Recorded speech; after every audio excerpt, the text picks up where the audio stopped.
Olá a todos, bem-vindos a mais um vídeo. O vídeo de hoje é um género de um vídeo de opinião, é sobre algo que eu ouvi e pensei sobre isso durante esta semana que passou, a última semana de fevereiro. Cheguei aqui a algumas conclusões, a algumas perspectivas. Foi algo que eu absorvi numa sala de Clubhouse e que me pôs a pensar um bocadinho mais sobre esse assunto e me começou a fazer chegar aqui outras perspectivas e eu decidi gravar este vídeo para partilhar convosco. Decidi gravar um vídeo e não um podcast. Eu acho que este vídeo poderia ter sido um podcast, exatamente porque eu quero vos mostrar algumas imagens para dar aqui algum suporte ao que eu vos vou dizer. Então eu vou-vos dar um contexto da conversa. Nós estávamos numa sala a falar de várias coisas, até que chegou uma altura em que veio este tópico à baila, que foi as realidades do arrendamento, de valores de imóveis, de tipologias dos imóveis, à volta da sustentabilidade, à volta de criar imóveis com propósito para mais que uma coisa ao mesmo tempo. Tópicos muito interessantes. Até que eu fiz aqui algumas perguntas a uma pessoa em específico, uma pessoa portuguesa que eu sei que faz parte da minha audiência, que vive na Suíça, falou do valor dos imóveis na cidade em que habita, que eu sinceramente já não me lembro do nome, que rondaria em média 1 milhão. Portanto, essa pessoa vivia ou vive num apartamento que seria avaliado em cerca de 1 milhão, se eu não me engano, e eu, curioso, perguntei, claro, qual é que será a renda do imóvel de 1 milhão numa cidade suíça, com todas as condições que também foram mencionadas, como por exemplo haver uma empresa entre o proprietário e o inquilino. Existe uma empresa no meio que trata de toda a logística, portanto é claramente um mercado muito mais profissionalizado do que o português. Isso suscitou uma curiosidade, perguntei o valor e foi aí que algo fez um clique na minha cabeça para começar a pensar sobre este assunto, que foi a renda para esse imóvel avaliado em cerca de 1 milhão naquela cidade é de 1.500 francos suíços, ou aproximadamente 1.500 euros, não anda muito dispar,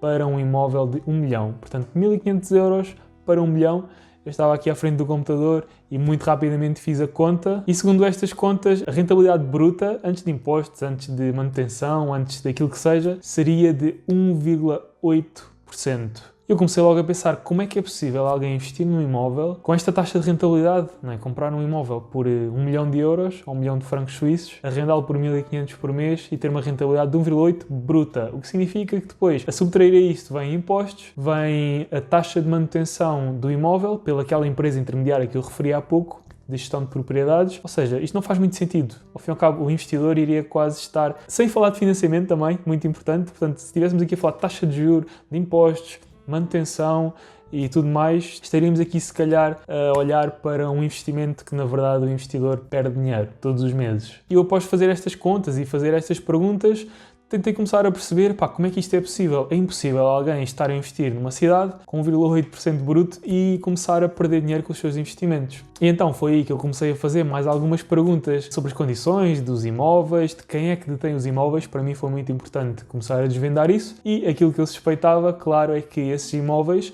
valem, é verdade, esse milhão, mas são imóveis que são detidos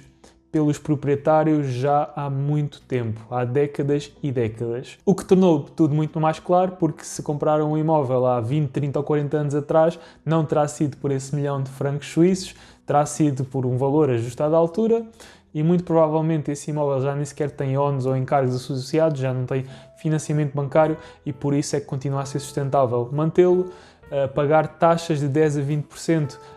a quem gera propriedade, portanto não é o senhorio ou o proprietário que gera propriedade, como falei há pouco, existe aqui alguém no meio que tira uma percentagem ao proprietário para gerir os imóveis e se não fosse este fator de considerar que os imóveis muito provavelmente já estão pagos, não existem empréstimos, não existem prestações a pagar ao banco por parte do proprietário e aí sim as coisas começam a fazer muito mais sentido. Depois de chegar a esta conclusão, como é óbvio, eu comecei a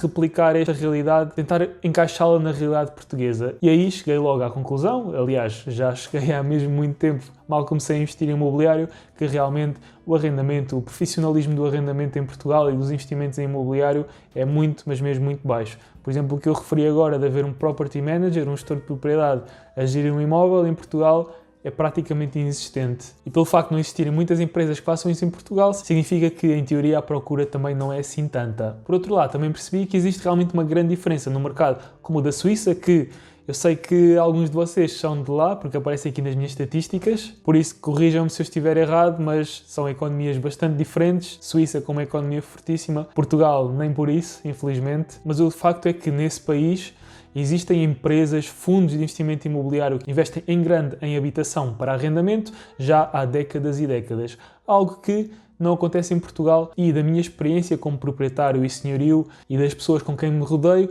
os principais proprietários que são senhorios em Portugal são principalmente pessoas como eu, pequenos investidores, micro-investidores, pessoas que têm 1 ou 2 imóveis, mas não existe nada em tamanha escala como o testemunho desta pessoa, da Suíça, em que praticamente todos os arrendamentos, ou uma grande percentagem dos arrendamentos, vem realmente de famílias que têm já um portfólio muito grande de imóveis, já de há gerações e gerações, ou fundos de investimento imobiliário que detêm esses imóveis também já há muito tempo. Por que é que existe tanta disparidade? Isso é algo que eu não consigo incluir aqui num vídeo de 8 ou 15 minutos, mas certamente terá a ver com as leis e regras à volta dos investimentos e arrendamentos e as realidades dos dois países, e também por eu sentir que os principais proprietários e senhorios que começam a ter abordagens como esta, de ter um gestor de propriedade, ao fim e ao cabo de trabalhar o mercado de arrendamento de forma muito mais profissionalizada, se calhar começou a surgir apenas há 4, 5 anos, talvez um pouco mais do que isso, em que realmente o mercado imobiliário em Portugal começou a crescer e tem crescido até hoje. E, portanto, é um cenário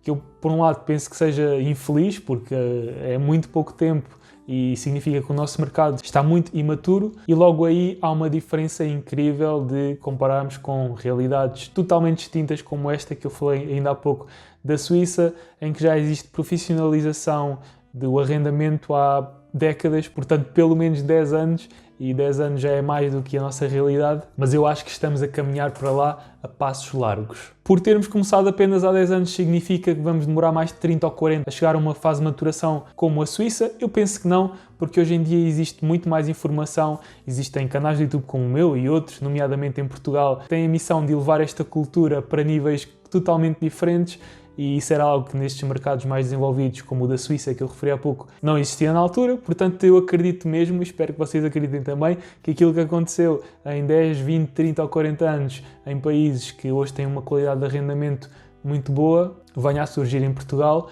talvez em metade do tempo ou até 3 vezes menos do que esse lapso temporal. Como eu vos tinha dito no início do vídeo, este tópico não foi um podcast porque eu vos queria mostrar algumas coisas mais gráficas, é isso que eu vou fazer. Vou-vos mostrar aqui alguns imóveis que eu estive a ver na Suíça. É a primeira vez que eu faço uma pesquisa do género e eu tenho-vos a dizer que fiquei mesmo muito espantado com o que encontrei, a qualidade dos imóveis, a forma como eles são apresentados. Portanto, eu acho que temos a aprender com isso e vamos aproveitar este vídeo para tal. Portanto, eu comecei aqui a analisar a cidade de Zurique, na Suíça. Como podem ver, os preços dos imóveis realmente rondam aqui, vem 3 milhões, vem 2 milhões, vem 1 milhão, portanto ronda aqui talvez os 2 milhões de euros em média para imóveis com 100 metros quadrados. Eu pus aqui uma pesquisa sem grande filtragem, portanto aqui estamos a ver mesmo tudo o que aparece, mas vemos claramente uma trend acima de 1,5 milhão, tirando este que aparece aqui, porque tudo o resto é bem mais do que isso. O mais interessante é que depois realmente deste lado vemos arrendamentos de apartamentos a valores muito simpáticos para a realidade de lá, um país em que o ordenado mínimo são 5.000, eu vou dizer euros, mas são francos suíços, portanto 2.700 francos suíços, 3.800, por aí afora, o que anda aqui a 50% a 60% do ordenado mínimo, ok? O que mais me surpreendeu é que no arrendamento vocês encontram imóveis como este talvez tenha aqui, não vou considerar este porque tem aqui um valor acima da média dos outros, pelo menos desta página de pesquisa, mas vimos, por exemplo, aqui este, de 2.800 francos suíços.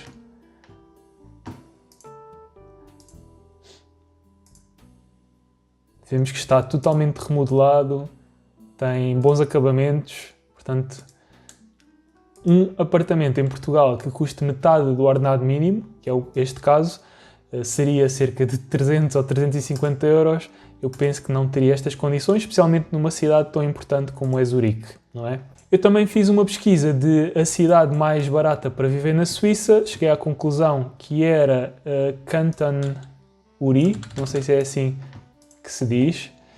mas se pesquisarmos aqui nessa localização, podemos ver imóveis como aqui os que aparecem, por 1.000 euros, um quinto do ordenado mínimo na Suíça, e se abrirmos os imóveis vemos que são imóveis com bastante qualidade, só pelas imagens, só pela própria apresentação. Tomara muitos dos imóveis em Portugal ter esta apresentação online, Temos aqui imóveis com... Este tem 63 metros quadrados. Este é um dos mais baratos, claro, da pesquisa, mas se aumentarmos aqui um pouco a fasquia e fomos, por exemplo, houve aqui uns que eu estive a ver há bocado, por exemplo, coisas deste género, por 1.600 francos suíços, temos aqui apartamentos mesmo de alta gama, para não falar da vista, mas isto eu acho que é norma na Suíça. Portanto, estão a ver um edifício, este edifício até parece ser bastante recente. Eu tenho uma teoria também para isso, para edifícios tão recentes terem taxas de rentabilidade supostamente tão baixas, mas talvez isso fique no próximo vídeo. Mas como podem ver, é uma qualidade de arrendamento que não tem nada a ver com o que existe em Portugal. Portanto, como podem ver, eu acho que temos muito a aprender, não só com um mercado como estes, mas muitos outros mercados a nível mundial, como Estados Unidos, Alemanha, até mesmo França, Espanha, por aí afora. Eu acho que nos devemos inspirar naquilo que corre bem lá fora, trazer cá para dentro e melhorar também a nossa realidade. Já agora, se tiveres curiosidade em ver estes imóveis e também navegar um pouco e inspiraste, e espero eu que faças parte deste movimento de aceleração da cultura dos investimentos imobiliários em Portugal, eu vou deixar o link na descrição para este site. Isto ao fim e ao cabo é como um imóvel virtual da Suíça. Eu acho que é muito interessante visitar este site e tirar algumas referências de lá. Portanto, já sabes, o link está aqui na descrição. Eu neste vídeo quis aqui salientar o quão importante a maturidade do mercado é para o próprio serviço que faz parte dele, neste caso o arrendamento, em específico neste vídeo. Eu sou muito apologista que chegarmos a este ponto mais maturo tem principalmente a ver com a informação e o acesso a essa informação, e o meu canal vem em parte também com esse motivo de dar mais informação às pessoas, inspirar mais pessoas a fazer melhor e a contribuir para que a cultura do investimento imobiliário em Portugal cresça. Se gostaste deste vídeo, já sabes, deixa um like, deixa um comentário também com a tua opinião que eu vou ler e vou responder. Vocês já sabem que eu respondo a praticamente todos os comentários aqui no YouTube e até mesmo nas outras redes. Vemo-nos no próximo vídeo. Até lá!